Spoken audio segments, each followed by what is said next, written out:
சில கொஞ்சம் ஓரத்துல எடுத்து பத்திரமா வைங்க அப்படி சொல்லல, ஒரு தள்ளு இப்படி கம்பால் தள்ளுறாங்க, தூக்கி வெளியே போடு அப்படிங்கிறாங்க. ஏன்னா அதை சொல்வதற்காக அந்த மக்கள் வரல, அல்லாஹ்வை வணங்குங்கள் சொல்ல வந்தாங்க. அப்போ அப்படிப்பட்ட ஏகத்துவத்தின் உச்சமாக இருக்கக்கூடிய இப்ராஹிம் அலைஹிஸ்ஸலாத்து சிலை உள்ள இருக்குது, அப்புறப்படுத்த சொல்றாங்க. சிலைன்னா என்ன, படுத்து போட்டு வணங்கினா என்ன, நின்னா வணங்கினா என்ன, ரெண்டும் ஒண்ணுதானே. நீ அங்க போயும் பிரார்த்தனை கேட்கிற, அவன் நின்று கேட்கறான், அப்படித்தானே சொல்றான். அப்படிதான் அவன் சொல்றான். எங்களுக்கு உங்களுக்கு பூந்தி, எங்களுக்கு லட்டு, எங்களுக்கு காவி, உங்களுக்கு பச்சை பச்சை போர்வையை போடுறான், நாங்க நிக்க வச்சிருக்கோம், நீங்க படுக்க போட்டிருக்கீங்க, எல்லாம் அப்படிதானே சொல்றான். நாங்களும் கொடி ஏத்துறோம், நீங்களும் பச்சை கலர்ல ஒரு கொடி ஏத்துறீங்க, நாங்களும் தாலி கட்டுறோம், நீங்களும் கர்சமணி கட்டுறீங்க, எல்லாம் ஒன்னா இருக்கிறீங்க அப்படிங்கிறான்.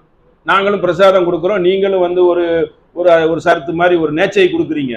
அப்போ இப்படி சொல்ற அளவுக்கு இருக்கிற அளவுக்கு இருக்குது. அப்போ என்ன மாதிரி சொல்றாங்க, உங்களை நான் வெள்ள வெள்ளன்னு ஒரு இடத்தில் விட்டு செல்கிறேன், அதோடைய இரவு கூட என்ன செய்யும், பகலை போன்று இருக்கும்.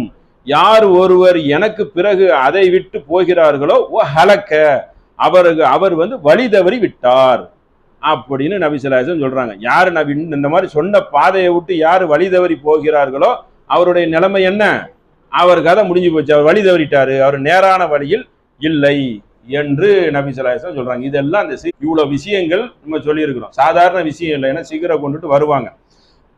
அடுத்து ஒரு செய்தியை பாருங்க. இந்த செய்தியோட நம்ம இந்த சிகர்ல இருந்து அடுத்த சப்ஜெக்டுக்கு போவோம், சரிங்களா?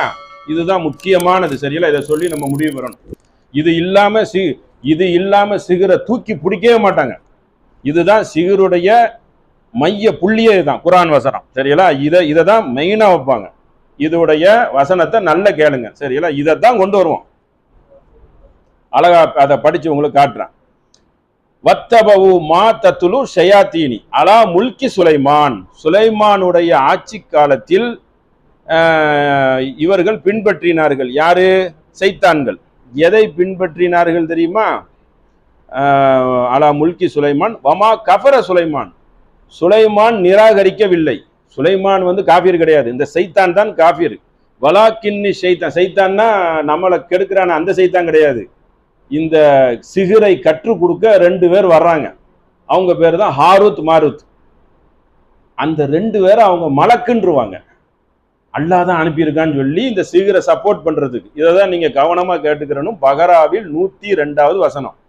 அந்த வசனத்திலேயே அல்லாஹ் சிகரை எவ்வளவு கண்டிக்கிறாங்கிறத கீழே பார்க்கணும். அல்லாஹ்வுடைய வசனம் இது என்ன சொல்றாங்கிறது என்னது, அல்லாஹ் நடந்த சம்பவத்தை எடுத்து சொல்றான். அல்லாஹ்வா ஒரு கூற்றை சொல்லவில்லை, ஒரு கட்டளையை சொல்லவில்லை. ஒரு காலத்தில்